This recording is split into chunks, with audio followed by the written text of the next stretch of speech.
السلام عليكم ورحمة الله تعالى وبركاته. ما تنساوش ديروا اعجاب للفيديو وتشتركوا في القناة باش تشجعونا باش نستمروا في المزيد ان شاء الله.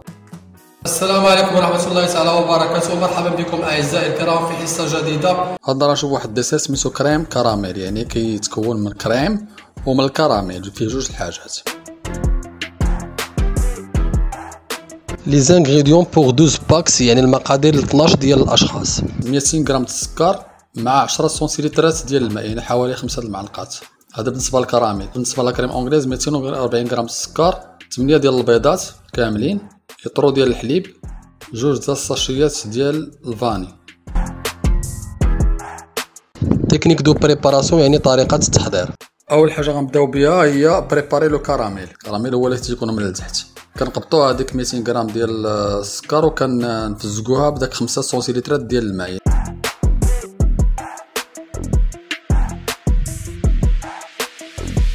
تنديروه فوق العافيه باش يطيب. ما نحركوش بالمعلقه، نبقاو نحركوه غير بلا بالطنجره. بغيتو تخليوه غامق خليوه غامق، بغيتو تخليوه شويه فاتح خليوه فاتح اللي بغيتو.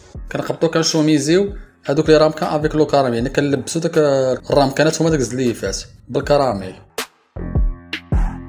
ثاني حاجه غادي نبريباريو لا كريم اونغليز. لا كريم اونغليز فيها البيض والسكر والحليب. غنقبطو داك البيض وغنزيدو عليه السكر ديالنا، خلينا نبقاو نضربوهم حتى يبيضوا. في هذا الوقت اللي كنكونوا حنا كنضربوا هذا البيض مع السكر، كنقبطو واحد الطنجره تنديرو فيها الحليب ديالنا مع داك الساشيات ديال الفاني، وكنطلقوهم يتغلاو. كما لاحظتوا لي زوج سون بلونشي هما بياضو بحال كدايا الخليط خصنا نحصلوا عليه. من بعد كنزيدو داك الحليب سخون على داك اللي البيض ديالنا اللي تبيض مع السكر، وكنميلونجيو لا كريم اونغليز. ما نبقاوش نضربو بزاف باش ما يتشكلناش واحد الرغوه على السطح. وكنقبطو هذوك الزليفات ديالنا اللي درنا فيهم الكراميل، كنعمروهم بهذاك لا كريم اونغليز اللي وجدنا، وكنكبو في الزليفات ديالنا، سواء كيكونوا زليفات صغارين ولا كيكونوا زليفات كبار. من بعد كنقبطو كنوجدو واحد الباماري، كنوجدو واحد حمام مريم. كما كتلاحظوا كنديروا الماء سخون، كندخلوا الفران، كنطيبو 45 دقيقه درجه حراره 130 درجه سيلسيوس. من بعد ما كيطيب لنا كريم كراميل كنخليوه في الثلاجه حوالي واحد الساعه ديال المكانه. ومن كيبرد لنا كنبداو كنديموليو لا كريم كراميل، يعني كنحيدوها من الليمول ديالها.